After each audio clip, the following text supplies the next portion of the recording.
ये कलयुग की घटना अभी हाल ही की। एक कथाकार था, सुंदरकांड का पाठ करता था। तो वो क्या करता था, सुंदरकांड का पाठ करने से पहले एक आसन बिछाता था बाजू में, और आसन बिछा के उस आसन पे कोई बैठता नहीं था, आसन बिछाता था और सुंदरकांड का पाठ करता था।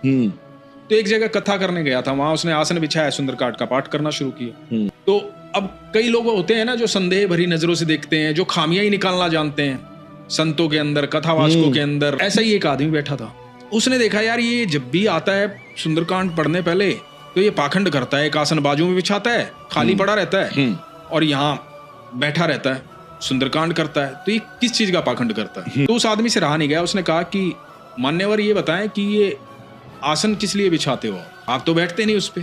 तो अब कथावाचक ने कहा कि मैं नहीं बैठता, सुंदरकांड करते हैं तो हनुमान जी विराजमान होते हैं। बोले अच्छा, तो हनुमान जी बैठते हैं यहाँ?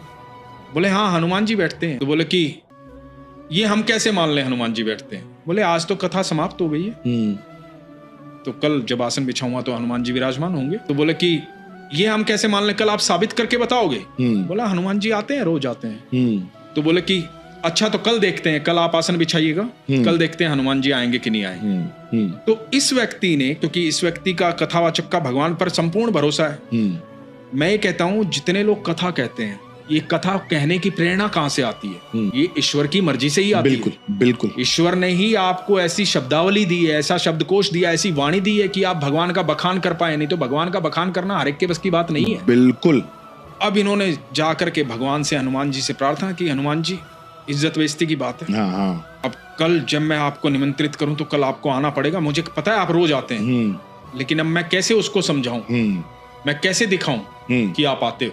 ये बात कह के वो अगले दिन सुंदरकांड का पाठ करने गया। वो आदमी आया था, इंतजार में था। उस आदमी के साथ साथ बाकी लोग भी इंतजार में थे। अब काफी लोगों को उसने कह दिया था कल हनुमान जी आएंगे और वो साबित करके बताएगा हनुमान जी आए हैं। तो और भी ज्यादा लोग आ गए थे कथा सुनने। तो अब सुंदरकांड का पाठ जब खत्म होने वाला था, तो उस आदमी ने पूछा कि भाई वो हनुमान जी बैठे हैं अभी? तो इसने बड़े विश्वास से कहा कि हाँ बैठे हैं। कैसे माने बैठे हैं? बोला यही बैठे हैं हनुमान जी। बोला लेकिन कैसे माने बैठे हैं? बोला आसन उठाओ आकर के देखो। अब इसने कह तो दिया, ये बात कहलवा रहे थे हनुमान जी, इसकी तो क्षमता नहीं थी इतनी। अब पारस भाई वो आदमी आया और उसने आसन को छेड़ा, आसन नहीं हिला। कई लोग इकट्ठा होकर के उस आसन को, हल्का सा कपड़ा बिछा हुआ था, उस आसन को कई लोगों ने उठा करके कोशिश की, वो आसन हिला नहीं, टस से मस नहीं हुआ। सब लोग वहां नतमस्तक हुए थे। तो ये बल है हमारे हनुमान जी का। एक बार राम जी का नाम लो, हनुमान जी वहां होते हैं। बिल्कुल।